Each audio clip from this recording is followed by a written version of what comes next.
Hello, and welcome back to Read Aloud with Dan. That's me. Today on Read Aloud, we're reading and discussing The State and Revolution by V.I. Lenin. We're reading Chapter 2, The Experience of 1848 to 1851. Section 1, The Eve of Revolution.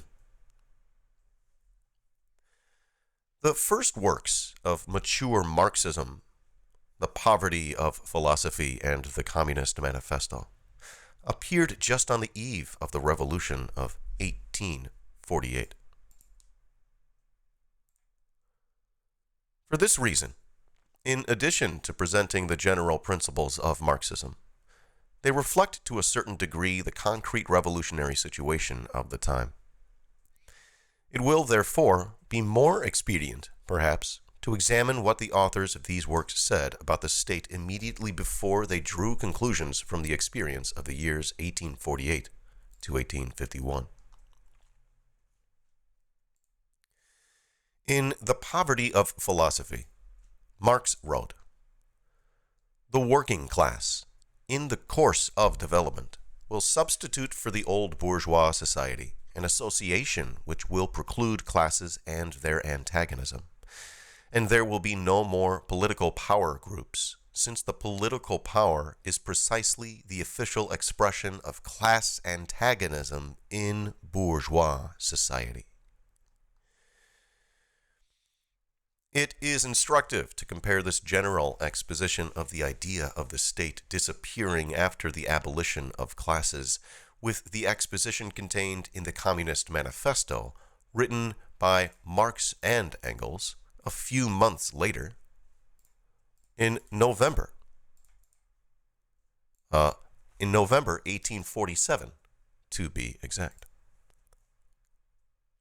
Quote, "In depicting the most general phases of the development of the proletariat, we traced the more or less veiled civil war, ranging within existing society up to the point where that war breaks out into open revolution, and where the violent overthrow of the bourgeoisie lays the foundation for the sway of the proletariat.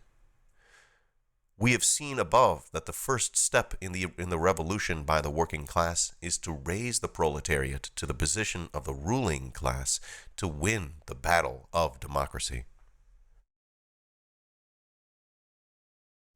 The proletariat will use its political supremacy to wrest by degree all capital from the bourgeoisie, to centralize all instruments of production in the hands of the state, that is, of the proletariat organized as the ruling class, and to increase the total productive forces as rapidly as possible."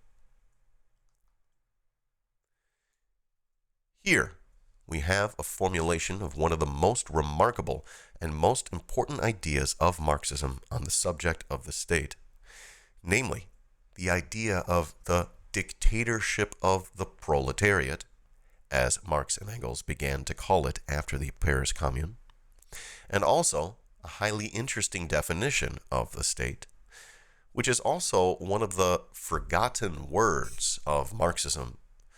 The state, that is, the proletariat organized as the ruling class.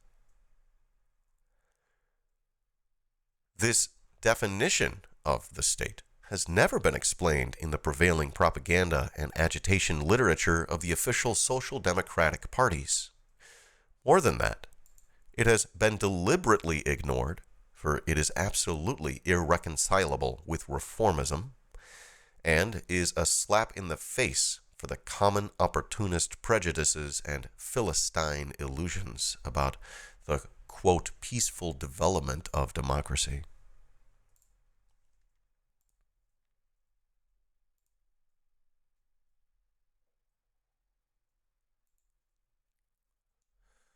The proletariat needs the state.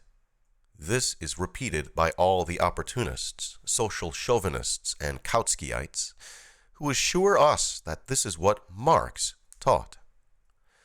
But they forget to add that, in the first place, according to Marx, The proletariat needs only a state which is withering away. That is, a state so constituted that it begins to wither away immediately, and cannot but wither away. And secondly, the working people need a state, that is, the proletariat organized as the ruling class.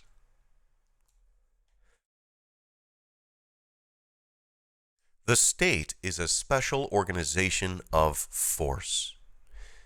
It is an organization of violence for the suppression of some class. What class must the proletariat suppress? Naturally, only the exploiting class, that is, the bourgeoisie. The working people need the state only to suppress the resistance of the exploiters, and only the proletariat can direct this suppression, can carry it out. For the proletariat is the only class that is consistently revolutionary, the only class that can unite all the working and exploited people in the struggle against the bourgeoisie, in completely removing it.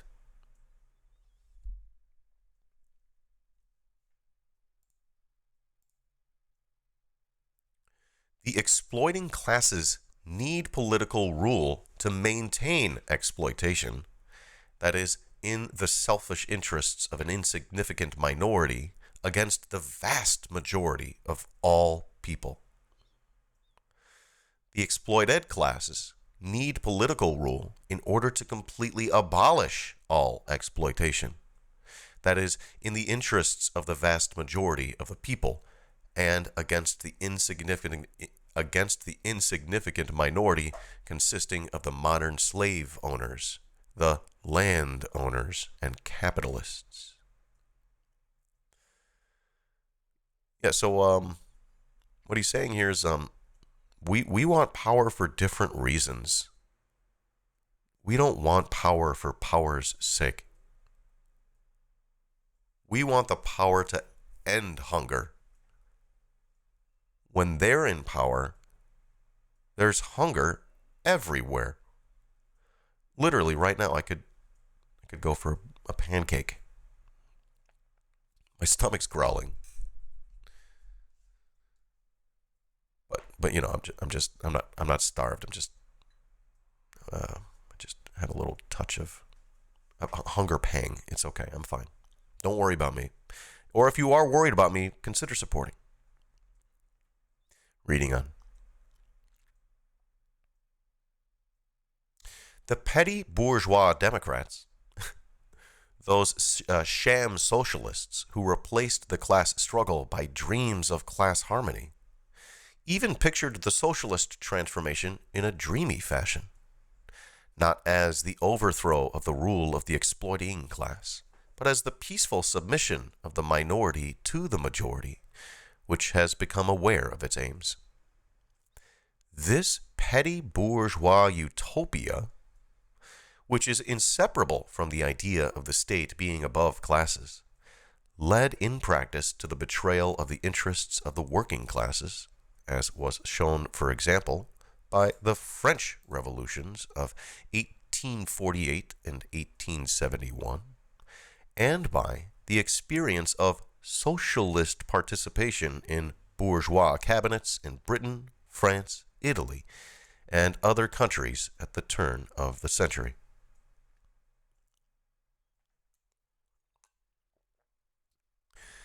All his life, Marx fought against this petty bourgeois socialism, now revived in Russia by the Socialist Revolutionary and Menshevik parties. He developed his theory of the class struggle consistently, down to the theory of political power of the state. The overthrow of bourgeois rule can be accomplished only by the proletariat, the particular class whose economic conditions of existence prepare it for this task and provide it with the possibility and the power to perform it. While the bourgeoisie break up and disintegrate the peasantry and all the petty bourgeois groups, they weld together, unite, and organize the proletariat. Only the proletariat, by virtue of the economic role it plays in large-scale production, is capable of being the leader of all the working and exploited people, whom the bourgeoisie exploit, oppress, and crush, often not less but more than they do the proletarians, but who are incapable of waging an independent struggle for their emancipation. The theory of class struggle, applied by Marx to the question of the state and the socialist revolution, leads as a matter of course to the recognition of the political rule of the proletariat, of its dictatorship, that is, of undivided power directly backed by the armed force of the people. The overthrow of the bourgeoisie can be achieved only by the proletariat becoming the ruling class, capable of crushing the inevitable and desperate resistance of the bourgeoisie, and of organizing all the working and exploited people for the new economic system. The proletariat needs state power, a centralized organization of force, an organization of violence, both to crush the resistance of the exploiters and to lead the enormous mass of the population, the peasants, the petty bourgeoisie, and semi-proletarians, in the work of organizing a socialist economy. By educating the Workers' Party, Marxism educates the vanguard of the proletariat, capable of assuming power and leading the whole people to socialism, of directing and organizing the system, of being the teacher, the guide, the leader of all the working and exploited people in organizing their social life without the bourgeoisie and against the bourgeoisie. By contrast, the opportunism now prevailing trains the members of the Workers' Party to be the representatives of the better paid workers who lose touch with the masses, get along fairly well under capitalism, and sell their birthright for a mass of pottage, that is, renounce their role as revolutionary leaders of the people against the bourgeoisie.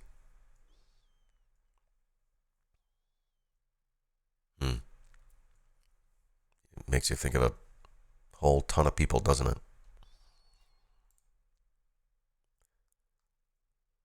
Marx's theory of the state, that is, the proletariat organized as the ruling class, is inseparably bound up with the whole of his doctrine of the revolutionary role of the proletariat in history. The culmination of this rule is the proletarian dictatorship, the political rule of the proletariat. And if the concept of a proletarian dictatorship is scary to you, well, I'm hoping actually you've read the previous chapter where he's sort of gone into that a little bit. That is effectively the litmus test of whether or not you're a socialist. Do you believe that we need to control the state in order to have the proletariat organized as the ruling class, in order for us to suppress the exploiters? If not, you're not a socialist. You're, at best, a secret third thing. Reading on.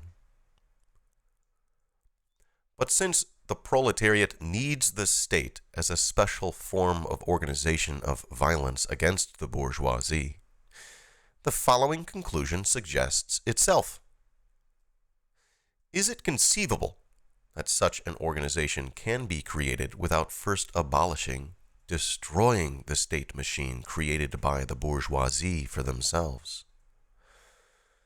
The Communist Manifesto leads straight to this conclusion, and it is It is of this conclusion that Marx speaks when summing up the experience of the Revolution of 1848 to 1851.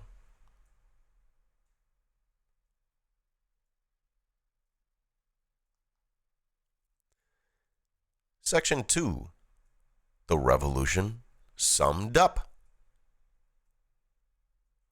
Marx sums up his conclusions from the Revolution of 1848 to 1851 on the subject of the state we are concerned with in the following argument contained in the 18th Brumaire of Louis Bonaparte.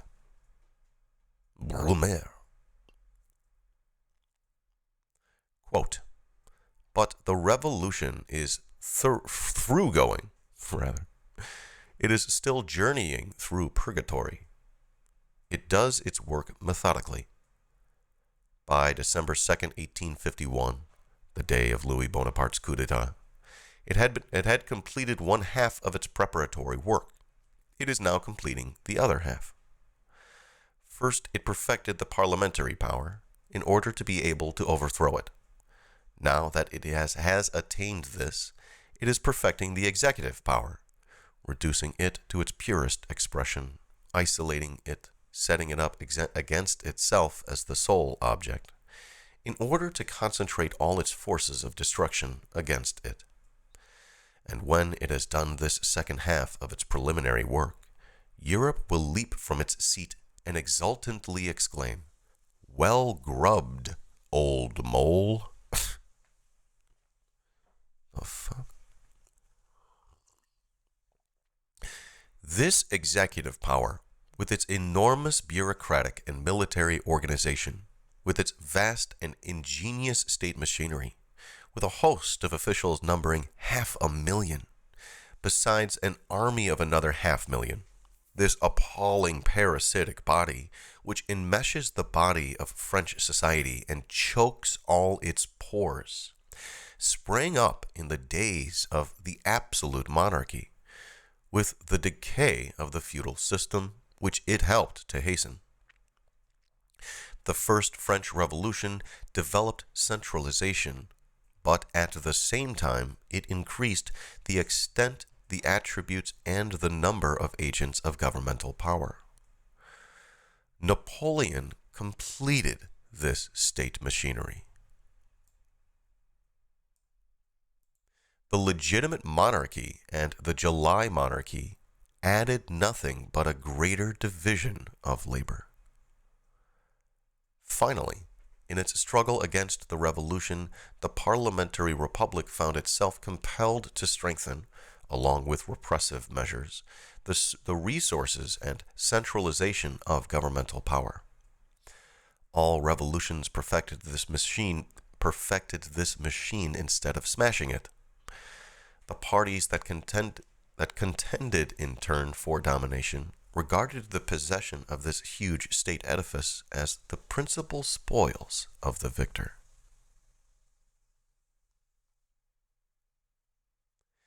In this remarkable argument, Marxism takes a tremendous step forward compared with the Communist Manifesto. In the latter, the question of the state is still treated in an extremely abstract manner, in the most general terms and expressions. In the above quoted passage, the question is treated in a concrete manner, and the conclusion is extremely precise, definite, practical, and palpable. All previous revolutions perfected the state machine, whereas it must be broken, smashed. This conclusion is the chief and fundamental point in the Marxist theory of the state. And it is precisely this fundamental point which has been completely ignored by the dominant official social democratic parties, and indeed distorted, as we shall see later, by the foremost theoretician of the Second International, Karl Kautsky.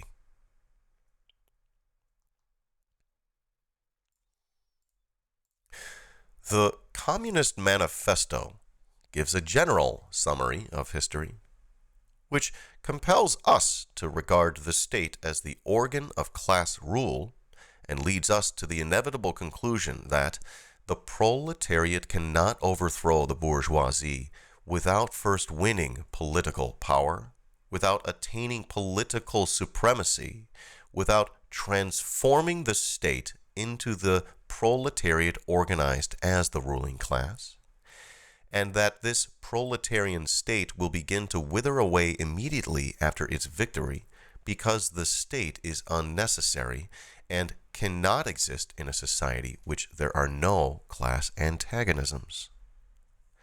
The question as to how, from the point of view of historical development, the replacement of the bourgeois by the proletarian state is to take place is not raised here. This is the question Marx raises and answers in 1852. True to his philosophy of dialectical materialism, Marx takes as his basis the historical experience of the great years of revolution 1848 to 1851.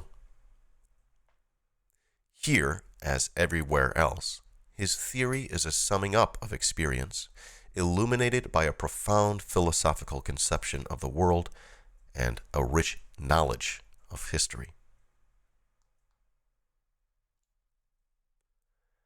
The problem of the state is put specifically.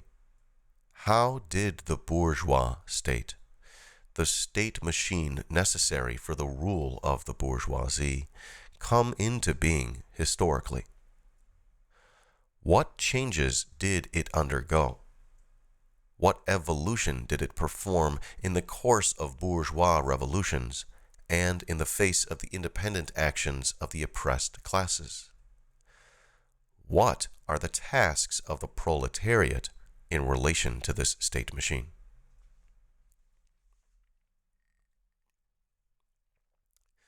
Lenin says, the centralized state power that is peculiar to bourgeois society came into being in the period of the fall of absolutism. Two institutions most characteristic of this state machine are the bureaucracy and the standing army. And I hate to pause in the middle of a paragraph here, but just want to encourage any replay viewers.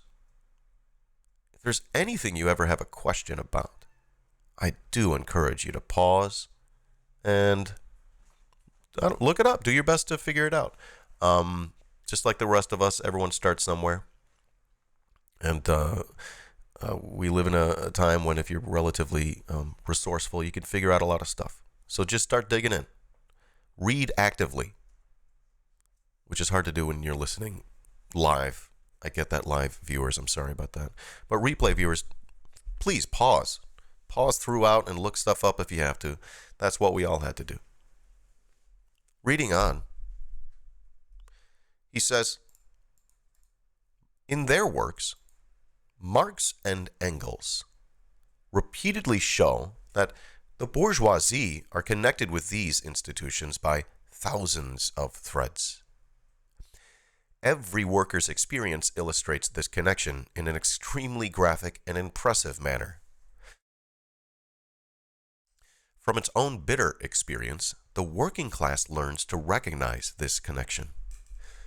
That is why it so easily grasps and so firmly learns the doctrine which shows the inevitability of this connection, a doctrine which the petty bourgeois democrats either ignorantly and flippantly deny, or still more flippantly admit in general, while forgetting to draw appropriate practical conclusions. The bureaucracy and the standing army are a parasite on the grounds of on the body of bourgeois society. A parasite created by the internal antagonisms which rend that society, but a parasite but chokes all its vital pores.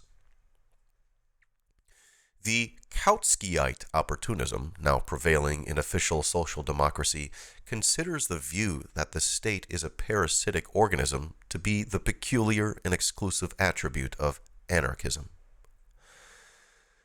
It goes without saying that this distortion of Marxism is of vast advantage to those Philistines who have reduced socialism to the unheard of disgrace by justifying and prettifying the imperialist war by applying to it the concept of defense of the fatherland.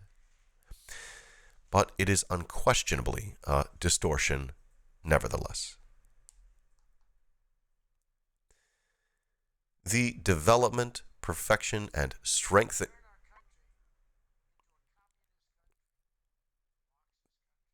Just want to thank everyone for supporting my content. I appreciate you. Love your face. Thank you, chat.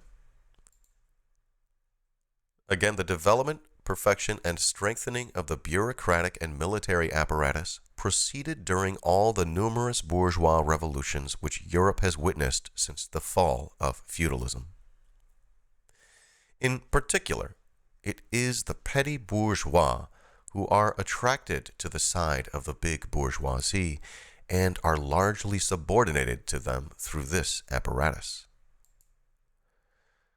which provides the upper sections of the peasants, small artisans, tradesmen, and the like with comparatively comfortable, quiet and respectable jobs, raising the holders above the people, or raising the haves above the have-nots. Consider what happened in Russia during the 6 months following February 27th, 1917. You might be thinking, Dan, why did you pick that image? And I couldn't tell you why. I think I'm supposed to use that image. Consider what happened in Russia during the 6 months following February 27th, 1917. The official posts which formerly were given by preference to the Black Hundreds have now become the spoils of the cadets, Mensheviks, and social revolutionaries. Nobody has really thought of introducing any serious reforms. Every effort has been made to put them off until the Constituent Assembly meets, and to steadily put off its convocation until after the war. But there has been no delay, no waiting for the Constituent Assembly in the matter of dividing the spoils of getting the lucrative jobs of ministers, deputy ministers, governors general, etc., etc. The game of combinations that has been played in forming the government has been, in essence, only an expression of this division and redivision of the spoils, which has been going on above and below throughout the country in every department of central and local government.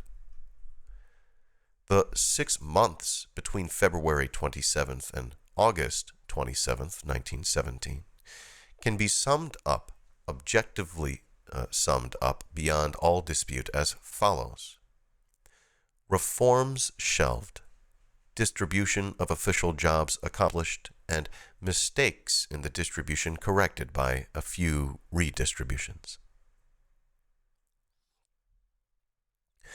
But the more the bureaucratic apparatus is redistributed among the various bourgeois and petty bourgeois parties, among the cadets, social revolutionaries, and Mensheviks in the case of Russia, the more keenly aware the oppressed classes and the proletariat at their head become of their irreconcilable hostility to the whole of bourgeois society.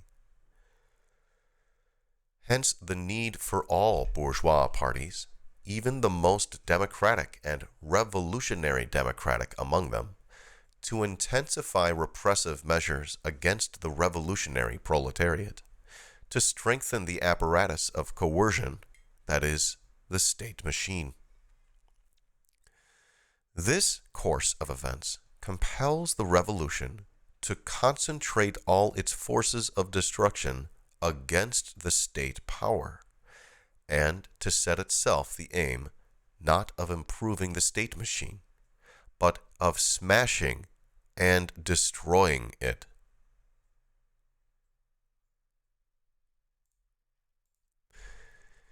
It was not logical reasoning, but acute developments, the actual experience of 1848 to 1851, that led to the matter being presented in this way. The extent to which Marx held strictly to the solid ground of historical experience can be seen from the fact that, in 1852, he did not specifically raise the question of what was to take the place of the state machine to be destroyed. Experience had not yet provided material for dealing with this question, which history placed on the agenda later on in 1871. In 1852, all that could be established with the accuracy of scientific observation was that the proletarian revolution had approached the task of concentrating all its forces of destruction against the state power, of smashing the state machine. Here the question may arise: is it correct to generalize the experience, observations, and conclusions of Marx, to apply them to a field that is wider than the history of France during the 3 years 1848 to 1851? Before proceeding to deal with this question, let us recall a remark made by Engels, and then examine the facts. In his introduction to the third section of the 18th Brumaire, Engels wrote, "France is the country where, more than anywhere else, the historical class struggles were each time fought out to a finish, and where, consequently, the changing political forms within which they move and in which their results are summarized have been stamped in the sharpest outlines. The center of feudalism in the Middle Ages, the model country, since the Renaissance of a unified monarchy based on social estates. France demolished feudalism in the Great Revolution and established the rule of the bourgeoisie in a classical purity unequaled by any other European land. And the struggle of the upward-striving proletariat against the ruling bourgeoisie appeared here in an acute form unknown elsewhere." Engels says this is where the contradiction started.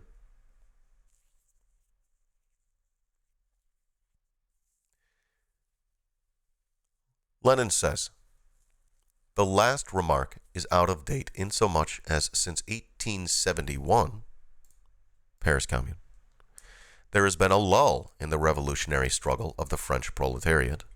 Although, long as this lull may be, it does not at all preclude the possibility that in the coming proletarian revolution, France may show herself to be the classic country of the class struggle to a finish."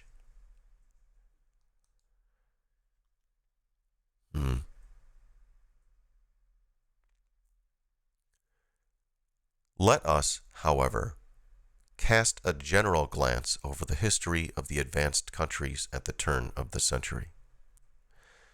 We shall see that the same process went on more slowly, in more varied forms, in a much wider field. On the one hand, the development of parliamentary power, both in the republican countries, France, America, Switzerland, and in the monarchies, Britain, Germany to a certain extent, Italy, the Scandinavia countries, etc. On the other hand, a struggle for power among the various bourgeois and petty bourgeois parties, which distributed and redistributed the spoils of office, with the foundations of bourgeois society unchanged. And lastly, the perfection and consolidation of the executive power, of its bureaucratic and military apparatus.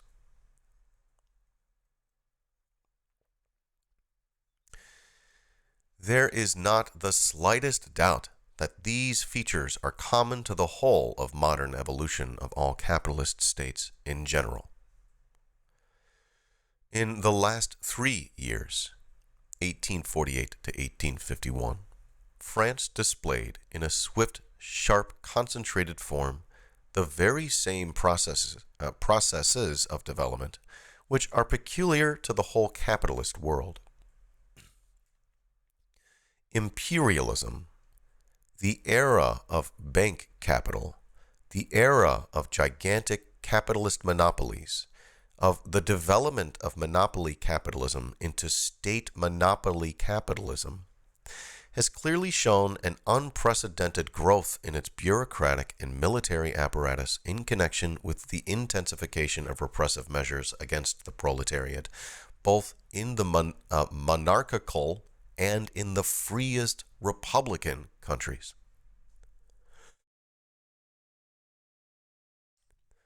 World history is now undoubtedly leading on an incomparably larger scale than in 1852 to the concentration of all the forces of the proletarian revolution on the destruction of the state machine.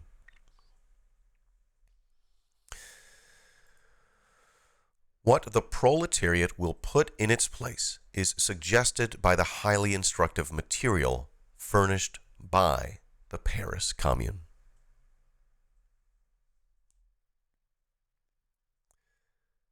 Section 3. The presentation of the question by Marx in 1852. In 1907, Mehring, in the magazine Neue Zeit, published extracts from Marx's letter to Wedemeyer, dated March the 5th, 1852. This letter, among other things, contains the following remarkable observation. And now as to myself, no credit is due to me for discovering the existence of classes in modern society, or the struggle between them. Long before me, bourgeois historians had described the historical development of this class struggle, and bourgeois economists, the economic activity, the economic anatomy of classes. What I did was new, was to prove, one, that the existence of classes is only bound up with the particular historical phases in the development of production, and two, that the class struggle necessarily leads to the dictatorship of the proletariat, and three, that this dictatorship itself only constitutes the transition to the abolition of all classes and to a classless society.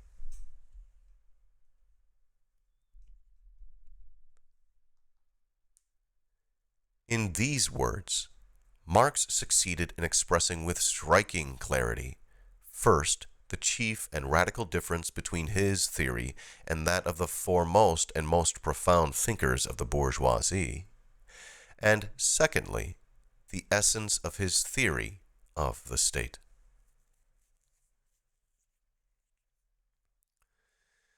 It is often said and written that the main point in Marx's theory is the class struggle. But this is wrong. And this wrong notion very often results in an opportunist distortion of Marxism and its falsification in a spirit acceptable to the bourgeoisie. For the theory of the class struggle was created not by Marx, but by the bourgeoisie before Marx, and, generally speaking, it is acceptable to the bourgeoisie. Those who recognize only the class struggle are not yet Marxists. They may be found to be still within the bounds of bourgeois thinking and bourgeois politics. To confine Marxism to the theory of the class struggle means curtailing Marxism, distorting it, reducing it to something acceptable to the bourgeoisie. Only he is a Marxist who extends the recognition of the class struggle to the recognition of the dictatorship of the proletariat. And you know what? I think that's actually what I was talking about earlier. So I actually imagined that we read it in a previous chapter, but I just got confused. Sorry. Lenin says, that is what constitutes the most profound distinction between the Marxist and the ordinary petty, as well as big, bourgeois. This is the touchstone on which the real understanding and recognition of Marxism should be tested. It's a basic test, guys. And it is not surprising that when the history of Europe brought the working class face to face with this question as a practical issue, not only all the opportunists and reformists, but all the Kautskyites, people who vacillate between reformism and Marxism, proved to be miserable Philistines and petty bourgeois Democrats repudiating the dictatorship of the proletariat. Kautsky's pamphlet, The Dictatorship of the Proletariat, published in August 1918, that is, long after the first edition of the present book, is a perfect example of petty bourgeois distortion of Marxism and base renunciation of it in deeds, while hypocritically recognizing it in words. They don't even do that anymore. They don't even pretend like Marx was smart. They just shit on the whole thing. It's because they can get away with it. And they get away with it because anti-intellectualism has been curated and fostered through $1 trillion of propaganda and through an education system that not only miseducates, but just leaves whole chunks of history out of its lessons. Really important chunks, too.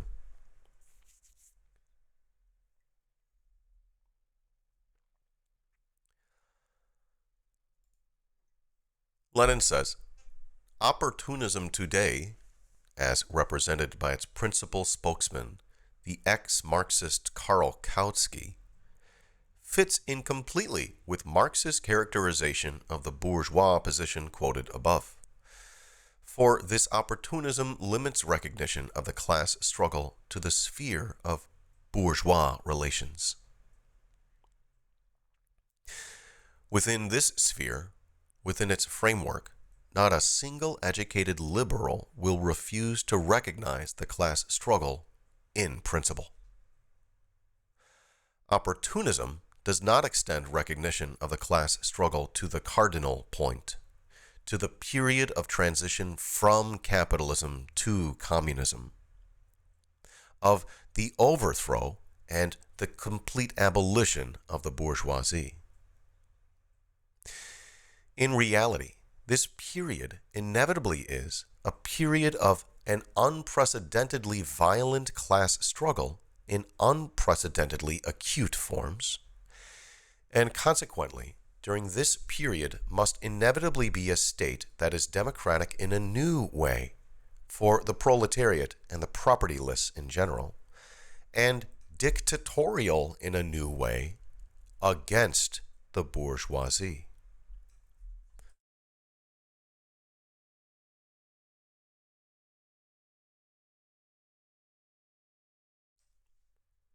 Further, the essence of Marx's theory of the state has been mastered only by those who realize that the dictatorship of a single class is necessary, not only for every class society in general, not only for the proletariat which has overthrown the bourgeoisie, but also for the entire historical period which separates capitalism from classless society from communism. Bourgeois states are most varied in form, but their essence is the same. All these states, whatever their form, in the final analysis, are inevitably the dictatorship of the bourgeoisie. The transition from capitalism to communism is certainly bound to yield a tremendous abundance and variety of political forms, but the essence will inevitably be the same: the dictatorship of the proletariat. That's fucking right.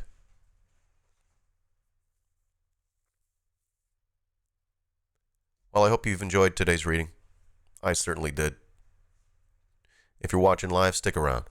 If you're watching this replay, thank you for watching. If you're not already doing so, please consider supporting. You can get early access to these replays by supporting on Patreon. Patreon.com/IDanSimpson. Love your face.